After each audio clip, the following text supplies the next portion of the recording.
Euronet Plus.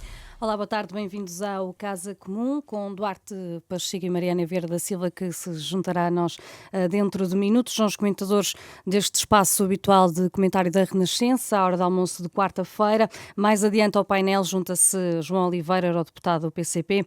Começamos por olhar para a atualidade nacional, que tem sido marcada pelo Orçamento do Estado. Muito se tem falado nas dificuldades de marcação das reuniões entre o Primeiro-Ministro e o Secretário-Geral do PS e também de encontros que Luís Montenegro teve com a Iniciativa Liberal e o Chega à porta fechada, que não terão sido comunicados aos órgãos de comunicação social. Duarte Pacheco, esta discussão de agendas e de reuniões secretas, que afinal são discretas, faz sentido numa altura em que o Governo tem cerca de 2 semanas para apresentar a proposta de Orçamento do Estado para 2025?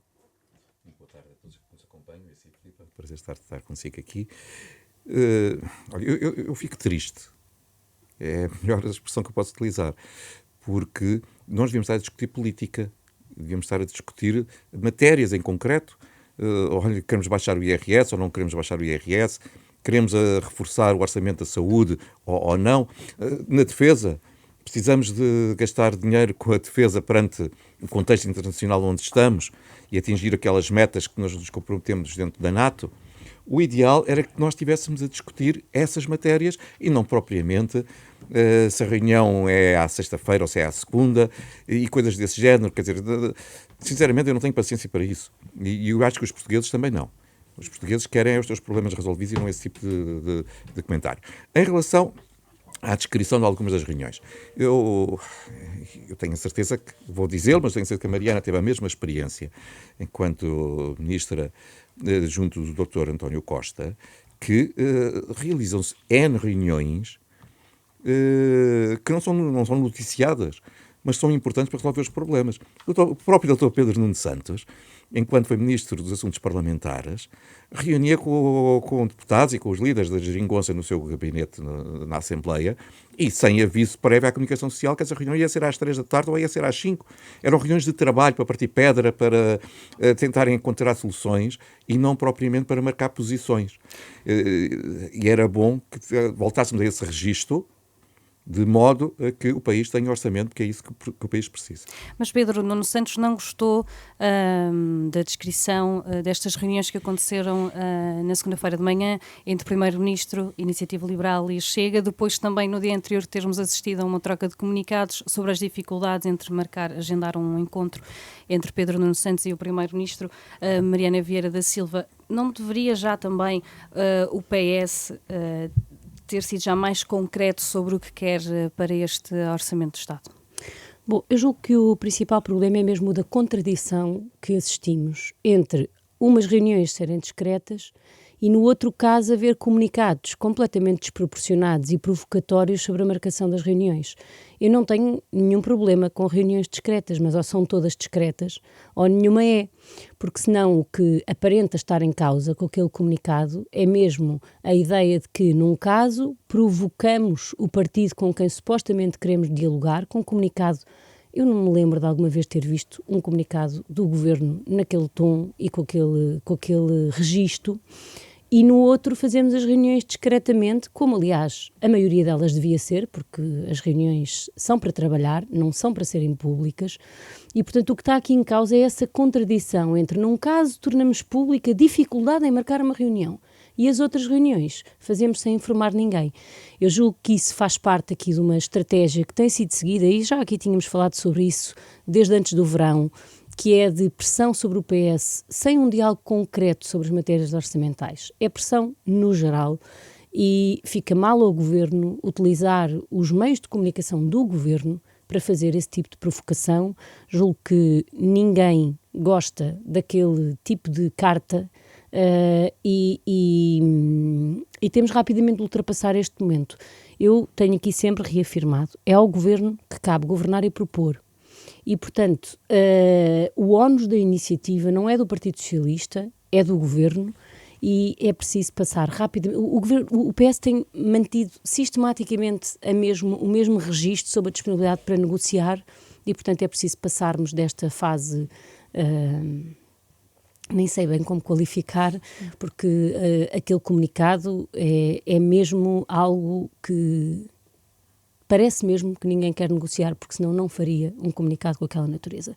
E, portanto, o Governo entende que deve falar com todos os partidos, está no seu direito, mas então todos os partidos têm que ter o mesmo registro de diálogo e não, nos casos, uma lógica acusatória, fazer um comunicado escrito sobre a dificuldade em encontrar datas para reuniões. Nunca se viu tal coisa. Mas o PS estaria disponível a manter uma reunião discreta ou Pedro Nuno Santos não tem defendido que quer reuniões públicas? A questão não é essa, a questão é a divergência. Ou são todas discretas ou são todas públicas, porque nós não podemos estar neste registro. Agora, para que as reuniões possam ser discretas, tem que haver uma confiança partilhada, que aquele comunicado de domingo à noite não permite. Nós também temos que reconhecer que aquele tipo de comunicado tem um efeito, tem uma consequência. E, portanto, aquilo que o Partido Socialista quer, depois de ter estado mais de um mês à espera dos dados que pediu para poder fazer as reuniões, é que o processo ganhe normalidade e isso é tudo o que não tem existido. Duarte Pacheco, esta relação difícil, aparente relação difícil entre Pedro Nuno Santos e Luís Montenegro pode colocar em risco um orçamento para o próximo ano? Aí concordo com a Mariana. Não é o comunicado que tornou má a relação que existe entre os dois líderes. A relação já é má e por isso é que gerou aquele comunicado. Porque aquilo que seria natural é que as pessoas pegassem no telefone e rapidamente, até de forma direta, se entendessem e definiam um dia e uma hora para se encontrar e estava o problema resolvido. O facto de não terem sequer essa capacidade, essa disponibilidade para falarem diretamente e resolverem situações, é que depois leva a este tipo de situações. E isso pode ser dramático, porque tem que haver uma relação de confiança, não quer dizer de concordância, mas uma relação de confiança entre os líderes dos principais partidos, sabendo que quando estão a dizer algo, vai mesmo acontecer, que a palavra conta, que a palavra é para respeitar, etc. E temos sinais inequívocos de que não existe confiança. Já agora, só dizer, mas o objetivo, por aquilo que eu entendi, não tem nenhum papel dentro do governo, mas é que havia intenções de manter as 3 reuniões no mesmo registro. E foi o Pedro Nuno Santos que não quis fazer a reunião de forma discreta e a partir daí gerou-se a confusão completa. Mas a partir daquele comunicado era impossível qualquer diálogo era discreto. mas antes disso. Impossível. Era antes disso, daquele comunicado, que estava isso em cima da mesa e que o Pedro Nuno Santos não quis.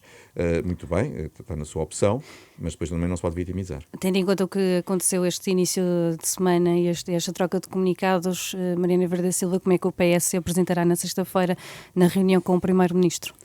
Bom, eu julgo que é importante que todos os agentes políticos possam contribuir para um certo arrefecimento, o chamado gelo nos pulsos, porque este é o pior ambiente no qual reuniões podem decorrer e, portanto, não apenas os partidos políticos, mas também o Presidente da República. A função do Presidente da República é naturalmente de poder intervir, mas essa intervenção não deve ser pública e não deve ser num tom de ameaça nesta fase do campeonato. Era mesmo preciso voltarmos a um registro de normalidade e de diálogo e não de ocupar o espaço público com ameaças, contra-ameaças, acusações, respostas e, portanto, aquilo que eu espero é que a reunião possa ser, ao contrário do que tem sido todo o processo até aqui, serena e em função dos objetivos concretos que cada partido, naturalmente, em função dos votos que teve, deve ter e defender. Esta semana, esta terça-feira, Luís Montenegro referiu que não irá governar em duodécimos, rejeitou essa possibilidade.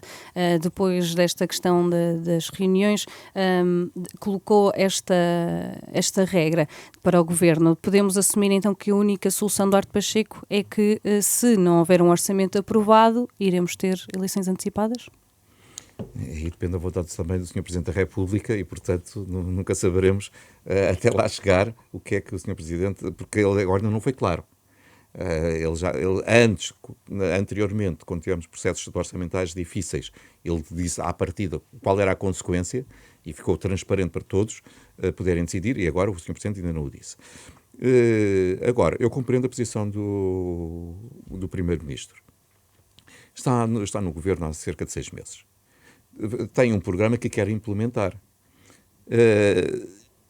E, portanto, estar no poder, só por estar no poder, vivendo em duodécimos, ingerindo o dia a dia, mas sem conseguir ter os meios disponíveis para implementar aquilo que ele acha que é útil para o país e com o qual se comprometeu, não faz sentido. Então, muito bem, se não me dão as condições mínimas de governabilidade, temos que ir embora. Agora, eu continuo a acreditar que é possível evitar esse cenário, porque esse cenário é péssimo para o país. É importante termos um orçamento. No próximo ano temos o PRR que tem que ser gasto, tem que ser utilizado. As autarquias percebem isso mesmo, então todas elas interessadas em que haja orçamento, independentemente da sua cor política, e por isso é muito importante termos orçamento. Para isso é também importante que o partido, que ambos, mas eu vou falar do governo, vou falar do PS, e o governo tem que estar disponível para dialogar na perspectiva de modelar algumas das suas medidas. Isto era aquilo que eu gostaria se tivesse maioria absoluta, não tenho, se calhar só vou alcançar 30%, 40% daquilo que eu desejava. Mas tem que estar disponível para isso. Mas, por outro lado, por parte do Partido Socialista, também tem que existir isso. E aqui eu não tenho visto essa abertura. Porque aquilo que nos é dito é, há duas áreas onde não podem mexer, que é no IRS jovem e no IRC.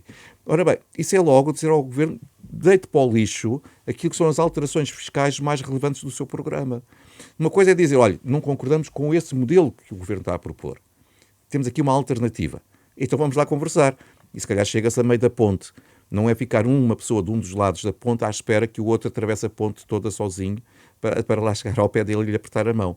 É chegar até a meio da ponte. E o Partido Socialista e o Dr. Pedro Nuno Santos têm que estar disponível para isso.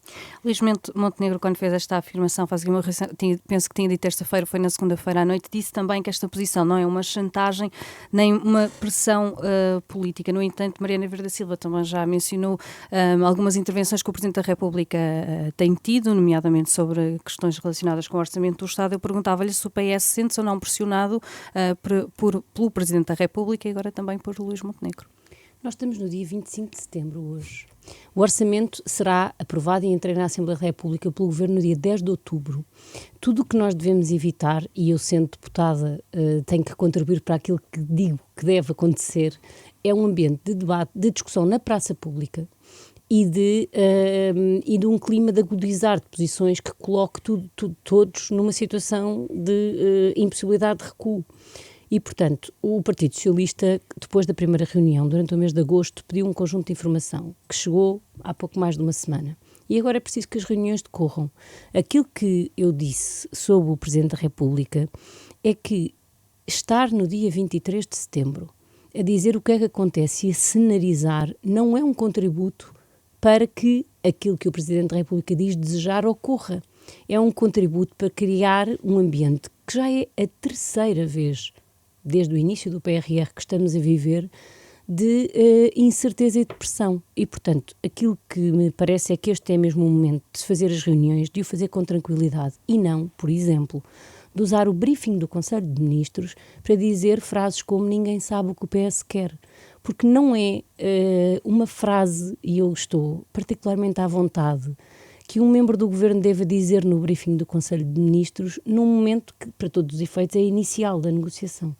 E, portanto, eu julgo que é preciso mesmo serenar os ânimos, baixar o tom, fazer as reuniões, sendo certo que este nunca será, porque não existe uma maioria para aprovar, o orçamento que a AD gostaria de ver aprovado. Claro, porque não existe maioria para aprovar. E, portanto, deixemos as negociações decorrer, façamos um debate dentro da reunião primeiro e depois fora, porque senão todos estamos a contribuir para um ambiente que se torna muito difícil de ser um contexto para a negociação.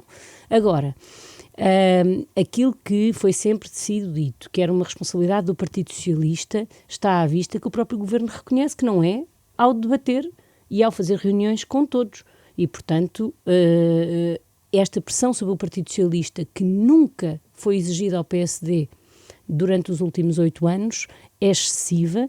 Agora, o Partido Socialista defenderá os seus princípios e as suas ideias, como sempre fez ao longo da nossa democracia, sendo um fator de estabilidade, mas também de defesa dos princípios pelos quais fomos eleitos. Ontem o Ministro dos Assuntos Parlamentares disse que ainda não há um documento definido, pelo menos até a reunião de sexta-feira com o Partido Socialista. Duarte Pacheco, não deveria também já o Executivo ter algumas linhas definidas ou deve estar completamente disponível e aberto a integrar propostas que possam sair da reunião de sexta? Já, só duas notas face àquilo que a Mariana referiu. Em primeiro lugar, a abertura do Governo veio desde o início para conversar com todos os agentes partidários. E, portanto, quer nas reuniões de julho, quer nas reuniões de setembro, as conversas foram abertas a todos, sabendo que há partidos que dizem, há partida que nós votaremos contra, mas estamos aqui à mesma para vos ouvir. E isso, eu acho que é uma boa tradição. A pressão sobre o Partido Socialista resulta do facto da não existência de uma maioria absoluta, o que é natural. Fazia a referência aos últimos 8 anos. Nos últimos 8 anos, quanto muito poderíamos colocar uma questão paralela em 2, porque... E num deles o orçamento chumbou. E fomos para eleições. E estávamos a sair e ainda não tínhamos saído da pandemia. E fomos para eleições. E ninguém exigiu ao PSD que aprovasse aquele orçamento. Não era o primeiro orçamento. Aí é que está a diferença.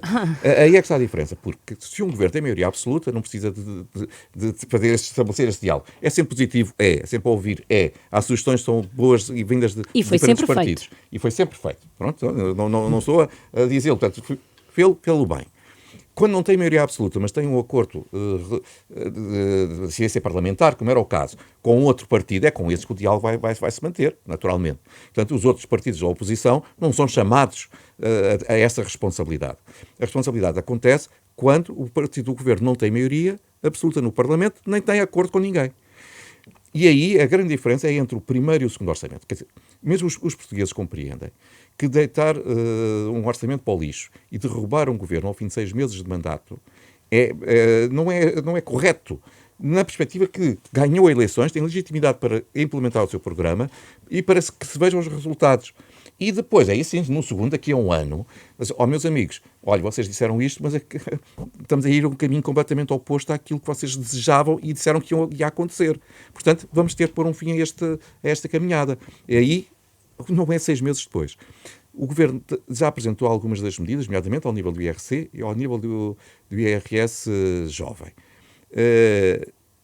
E o Ministro dos Assuntos Parlamentares repetiu diversas vezes a mensagem: estamos disponíveis para negociar. Aliás, só a abertura dessa negociação já houve outros líderes parlamentares a criticarem, a dizer que o Governo já está a recuar.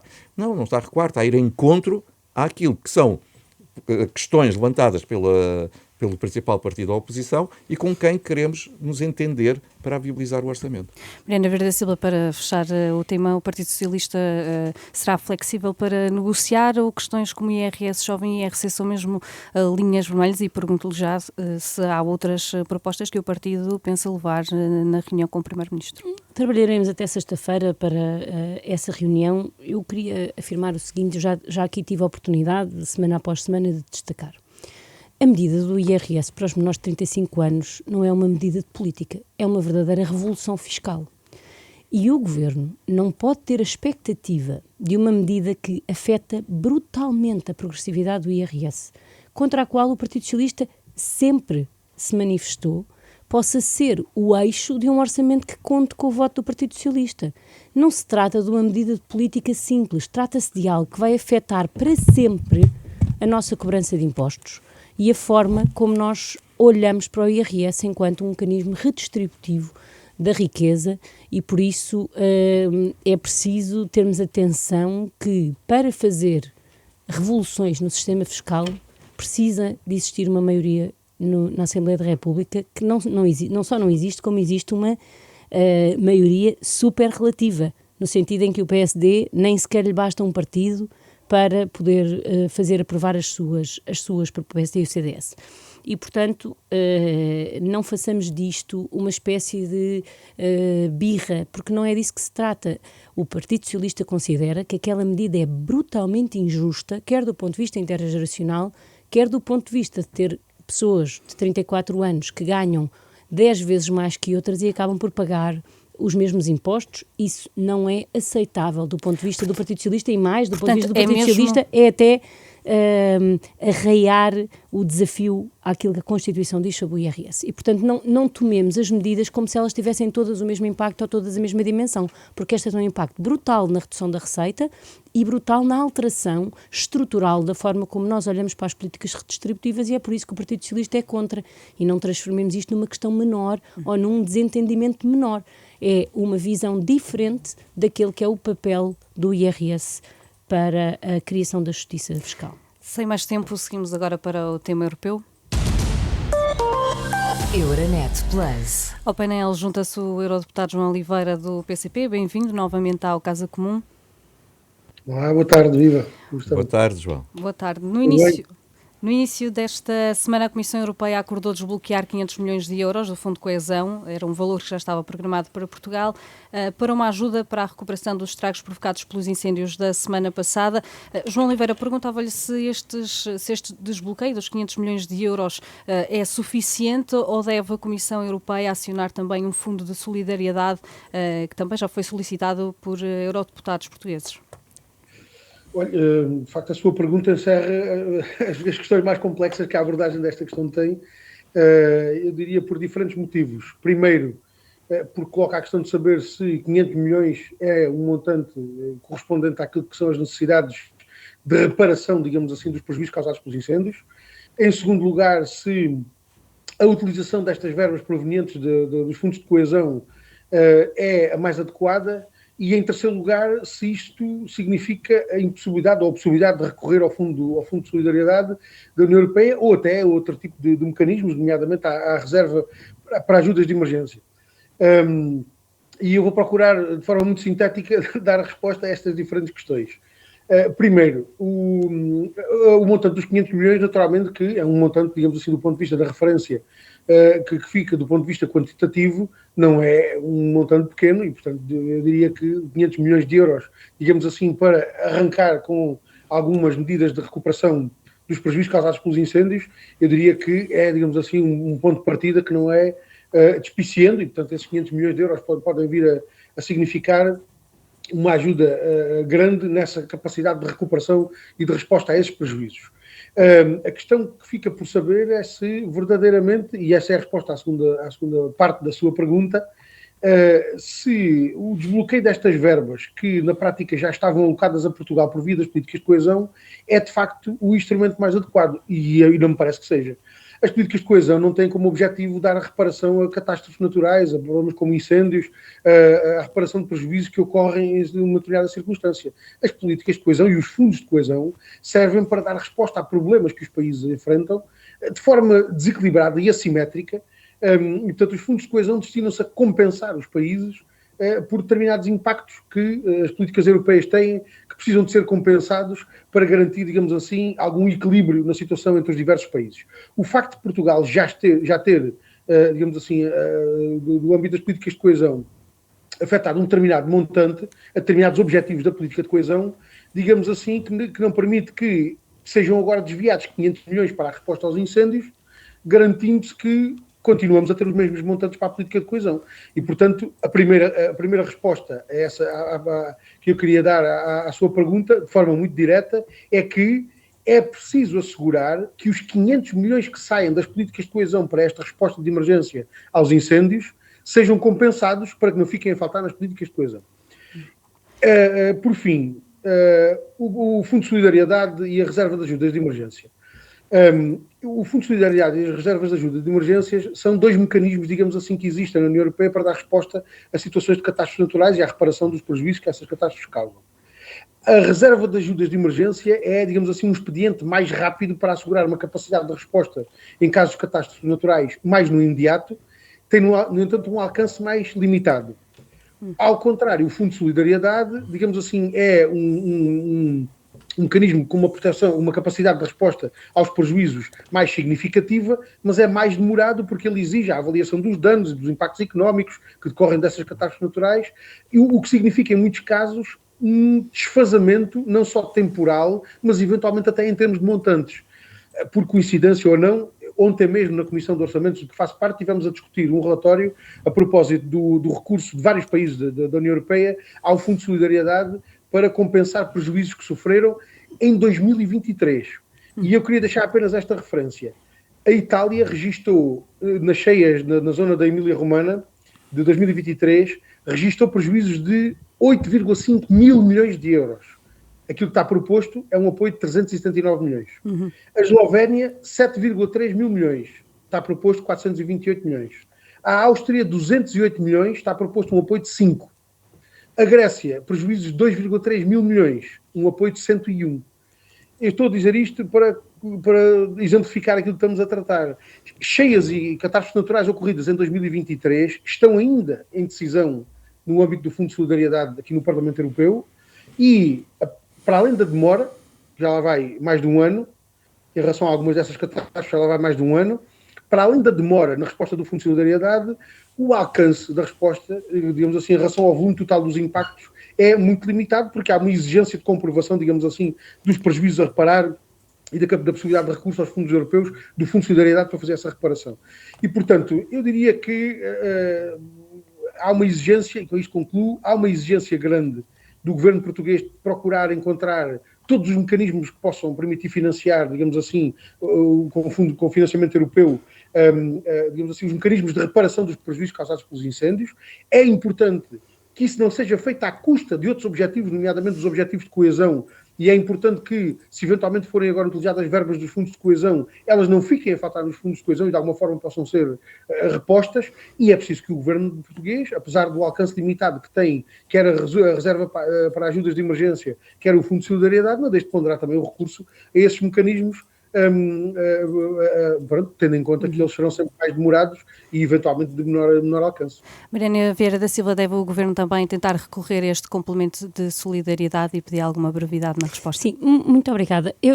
A primeira coisa que queria dizer é que a forma como o Primeiro-Ministro fez o anúncio nos limita bastante nesta análise, porque eu compreendo e concordo genericamente com o que disse o João Oliveira, que cumprimento, mas desde que a utilização do Fundo de Coesão, como aliás aconteceu na sequência da pandemia, respeite os princípios da política de coesão e contribua para os mesmos objetivos, eu não vejo nenhum mal, muito antes pelo contrário, na sua utilização. A questão é que nós precisamos de saber de onde saem estes 500 milhões. É da política de transportes? É daquilo que já estava previsto para o desenvolvimento das diferentes regiões de convergência? De onde saem estes 500 milhões? Não é uma informação que nós possamos dispensar para fazer este comentário.